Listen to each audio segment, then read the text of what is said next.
Ric Flair is a true legend of wrestling, and he's always been known for being easy to work with when the bell rang. But even for the Nature Boy, there were a few people in the business who failed to meet his expectations. In today's video, we're taking a look at those wrestlers who rubbed Slick Rick up the wrong way.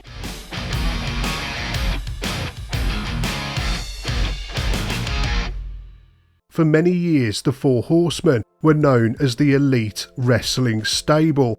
They were the coolest team in the business, and Tully Blanchard, but that lineup couldn't last forever, and over the years, WCW tried to recreate the glory days of the Horsemen by replacing various members. The likes of Sting, Sid Vicious and Lex Luger were all rotated in and out of the group during the late 80s and early 90s, but the team was never as good as that original lineup. But there was one wrestler who really managed to annoy Flair when he was added to the team, and that was Paul Roma, a man that raised more than a few eyebrows when he joined the Horsemen because he was basically a nobody. In the WWF, he'd been a mid-carder at best. You might remember him as part of the tag team Power and Glory, but probably not. Both Flair and Arn Anderson agreed that he was a terrible fit for the group, and they were also annoyed that they weren't consulted about the decision by Dusty Rhodes, who was booking the show at the time. The fans had been excited to see who was going to replace Tully Blanchard in the group, but when Flair introduced Roma as his replacement on a Flair for the Gold, the response from the fans was terrible.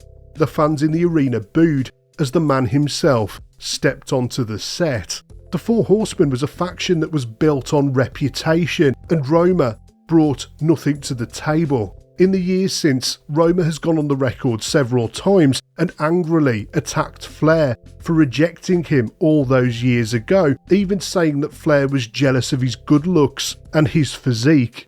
But to Flair, this wasn't just about Roma himself.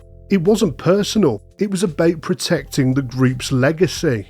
The 1993 version of the Four Horsemen ended up as one of the least successful incarnations, and it wasn't long before the team disbanded once again. It was just a year later, in 1994, that Eric Bischoff took control of WCW when he became Senior Vice President. There's no doubt that Bischoff reinvented World Championship Wrestling. He took the business to new heights, and thanks to him, the company finally started to turn a profit. But during the Bischoff era, Flair started to feel like he was being pushed aside. He felt that Bischoff didn't respect his legacy and that he was being overlooked in favour of Bischoff's best friend, Hulk Hogan. Flair just couldn't believe that he was being sidelined after he'd spent the last 20 years being the company's #1 megastar. The turning point came in 1998 when Flair decided to not show up for a TV taping of Thunder in favour of attending his son's amateur wrestling tournament. Bischoff took this as a violation of his contract and suspended Flair, and of course when Flair heard about this, he was infuriated because plenty of the other wrestlers on the WCW roster were getting away with far worse at the time. The feud between Flair and Bischoff soon spilled onto the screen in a storyline that turned the Four Horsemen into a joke. Flair and his crew were continuously beaten down by Bischoff's NWO, and despite the fans being desperate to see the Horsemen get their revenge, Bischoff booked them to lose over and over again. Commenting on his time working for Bischoff, Flair said, "I hated it. The worst. When I was out of sight, out of mind, it didn't work. He kept trying to lose me. He thought he could take me off TV and bury me. He forgot where I'd been for 20 years, 25 years before I met him. You don't lose 25 years of being the man and then all of a sudden have some dipshit try and put you in the back of the pack. He beat my brains out though. That was a big time loss of self-confidence, period, in my life." While Bret Hart has gone down in history as one of the most respected wrestlers of his generation, back in 1992, he was still proving himself. You might think that a feud with the Nature Boy would have helped enhance Hart's reputation, but the Hitman was far from happy with Flair. Bret beat Flair to win his first WWF title, but he wasn't pleased with the quality of the match. Bret believed that Ric only put half the effort in and ruined what should have been the happiest moment of his career. But Flair has always defended his performance. He's always said that he was wrestling with a severe inner ear injury at the time, after he'd been battered by the Ultimate Warrior in a match the week before, and that apparently affected his balance and left him struggling to even stand, let alone wrestle at his usual standard. But Bret has never bought this explanation. He's criticised Flair for being a so-called routine man, or a wrestler who relies on the same moves, match after match in the same order, and those comments obviously pissed Flair off royally. I feel sorry for Bret Hart. He's a legend in his own mind. He lives in his own little world. He has the nerve to compare himself to me. Let's get realistic. If you put Bret Hart in your left hand and me in your right hand, compare the careers. Who is Bret Hart? I wrestled everybody in the business. I'm the only guy that's wrestled everybody, from Bruiser Brody to The Rock. Bret Hart, he came from a very strong family that was very well recognised and very highly thought of, but here are the facts. He never wrestled anybody except in the WWF. When the WWF was hot, he was in the Hart Foundation. He didn't have to draw any money, he just rode around on Hogan's coattails. And when they made him the champion, he couldn't draw a dime, and they couldn't wait to get rid of him. When he came to WCW, he bombed. Does that make him a big star? In my world, he's a nobody. He's a pissant in the history of wrestling. Flair's issues with Bret Hart were rooted in the differences in in-ring style and legacy, whereas his feud with Vince Russo was very different.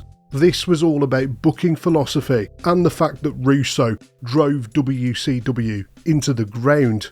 When Russo took over as the lead booker in WCW, he aimed to reinvent the product with shocking and outrageous storylines. Flair saw Russo's approach as a complete disregard for everything that WCW had once stood for. If Flair represented class and tradition, Russo represented lowbrow, car crash TV. Flair's frustrations only grew as Russo wrote storylines for him personally that humiliated him on national television. One angle saw Flair forced into a head-shaving segment which he felt was beneath his career and his reputation, and Russo even did an angle where Ric was buried in the desert with absolutely no explanation as to why. And Russo made himself the World Heavyweight Champion and even put the title on D-list actor David Arquette, which totally cheapened the belt that Flair had given so much value to in the decades before. Russo claimed that all of these cheap stunts would help increase the ratings, but all it really did was accelerate the death of WCW. Shane Douglas notoriously had a big problem with Ric Flair during the 90s. Back in 1989, Douglas got a job with WCW and he was excited to work alongside Flair, who he'd always idolised growing up. Douglas claims that when he asked Flair for feedback on one of his matches, Flair brushed him off and totally ignored him. Douglas started to believe that Flair wasn't just dismissive, but that he was actively trying to hold him back. I mean, anyone would be paranoid after being lumbered with the dynamic dudes gimmick, but I very much doubt that that was Flair's fault. In ECW, Douglas went on the offensive, using his promo time to take shots at Flair. Douglas called him Dick Flair and described him as a washed-up has-been, someone who cared more about protecting his own status rather than helping the next generation of wrestlers. This went over huge in ECW, of course, as the fans lapped up his anti-establishment attitude, and Flair himself was very well aware of Douglas's rhetoric towards him, and later they had a half-assed feud with each other, but you could tell that Flair just didn't care. In fact, Flair has always been dismissive of Douglas, which must absolutely drive him crazy. Who is Shane Douglas? He's a clerk at Kmart now. Please. He's got more heat with the guys in this business than anybody I've ever met in my life. He cracked on the click, with all those guys. God, I mean he's obnoxious. While Flair dismissed Douglas for being a nobody, he couldn't do the same with Scott Steiner. Their issues reportedly began in 1991 during a match at the Clash of the Champions. It was Steiner versus Flair in the main event for the World Heavyweight Championship. Steiner believed that Flair didn't sell properly for him during their match, which made him look bad and affected his chances of main eventing again in the future. Steiner carried that grudge for nearly a decade, and when the time came, he didn't hold back. In the year 2000, he took to the mic on Nitro and unleashed a blistering, unscripted promo that tore into Flair. He called Flair's career dead, accused him of stealing the Nature Boy gimmick from Buddy Rogers, and didn't hesitate to label him as a jealous old bastard. Steiner's rant earned him a brief suspension, but that didn't satisfy Flair, who reportedly tried to get him fired over the incident.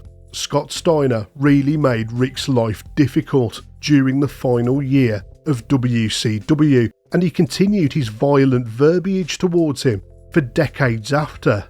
The feud between Flair and Mick Foley all started thanks to what Mick wrote in his autobiography.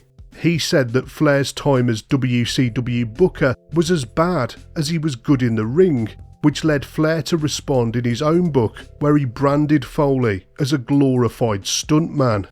They both ended up backstage together in WWE. Flair offered a handshake to Foley, but Foley refused. That led to a scuffle between the men before it was broken up.